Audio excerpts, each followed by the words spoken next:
Hello friends, so let's study about tumors today, that is odontogenic tumors. In that today we will be studying about calcifying epithelial odontogenic tumor, which is also called Pindborg tumor. So let's study about calcifying epithelial odontogenic tumor, which is also called Pindborg tumor. Okay, so this was actually first described by Pindborg in 1956. Hence, the name has come Pindborg tumor.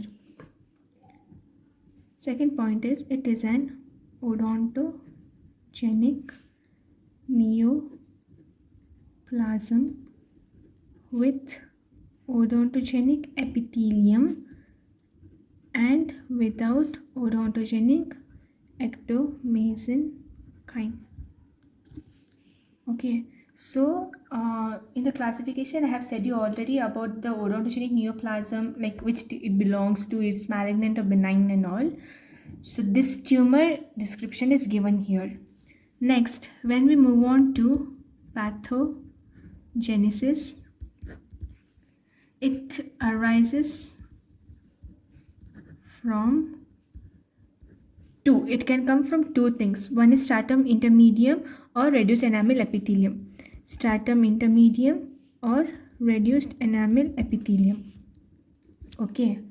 So next, when we move on to their clinical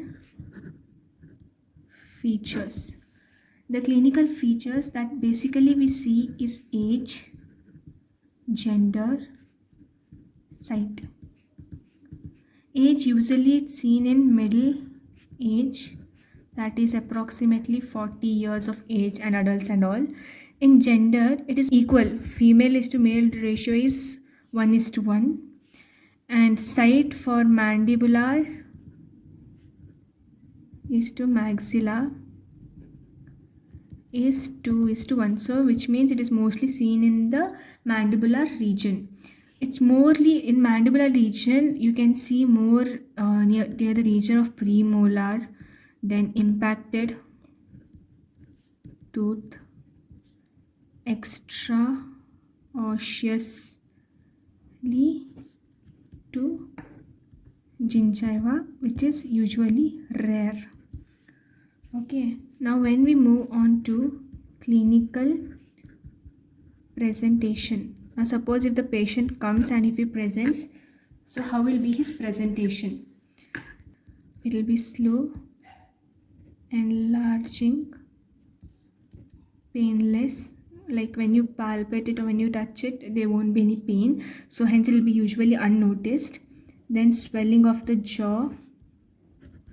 You can see the asymmetry of the face. Suppose it is in the right side will be swollen, but the left side will be normal. So that you can see that's asymmetry of the face. And cortical plates distortion.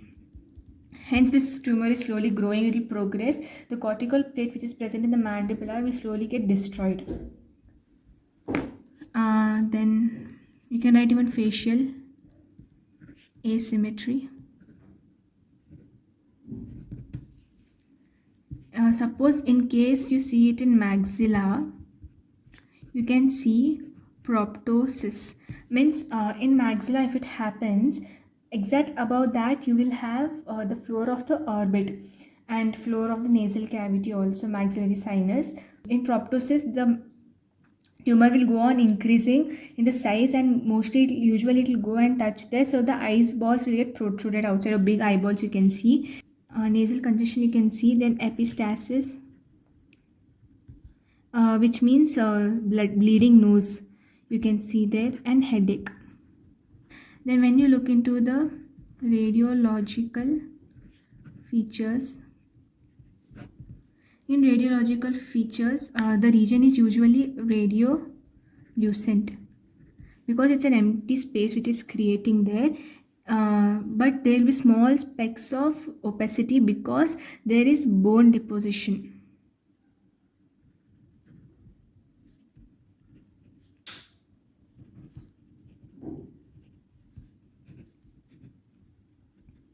Hence, the author tells that he has given the name as driven snow appearance.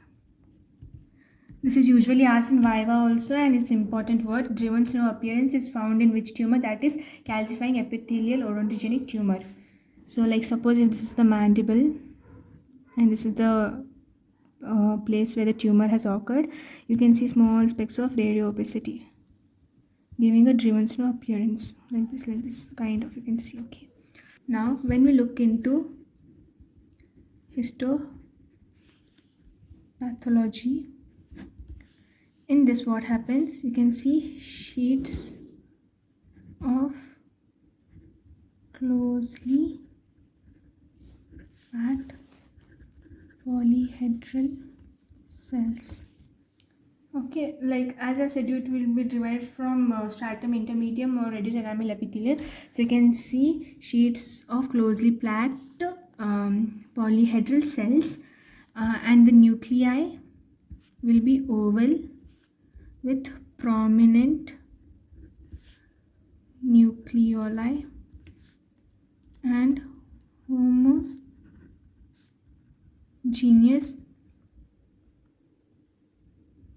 eosinophilic cytoplasm. So, the nuclei will be bigger, it will be more prominent, and homogeneous eosinophilic cytoplasm. You can see more of the bluish purple color. Then, prominent intercellular bridges and distant cell boundaries are seen here. Amyloids are seen in this cell, and there is calcified masses in and around tumor cells.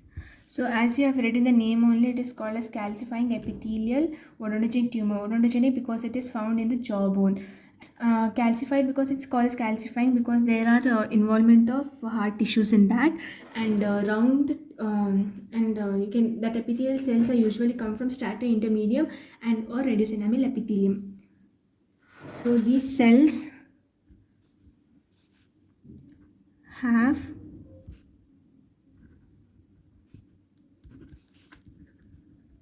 hematotoxiphilic in nature and concentrically laminated.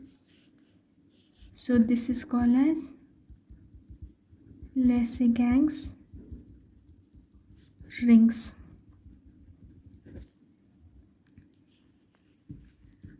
Large number of clear cells are seen because of this tumor resembles clear cell variant of mucoepidermoid tumor. It is encapsulated.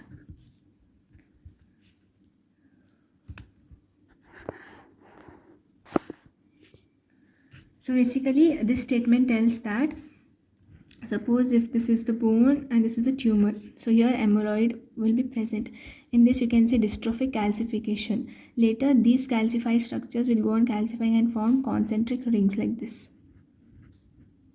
And down you'll be having the cell. Okay, down means down of this tumor. This mandible will extend. And next when we go for treatment. In treatment what you can do excision, that is removing only of the tissue because the tumor can come out easily. Just cut this part and you can take the tumor outside. It will come as a wholesome because it doesn't spread much and slow growing. It's benign tumor, it's slowly growing, so it doesn't metastase. So you can cut just here, put a excision and remove this out, the tumor. Next one you can do is resection. resection if needed. If the tumor is too much and it's spreading the adjacent bone or destroying the bone, then you can resect the mandible. You can cut off this much part of the mandible and resect it out. One more thing, in immunofluorescence test, you can see this tumor as apple green color. So this confirms that the tumor is apple green. Tumor appears apple green. So when we look into the diagram of this, how it is formed, this is the tumor basically. It will be ovoid shape. Then there will be filled amyloid.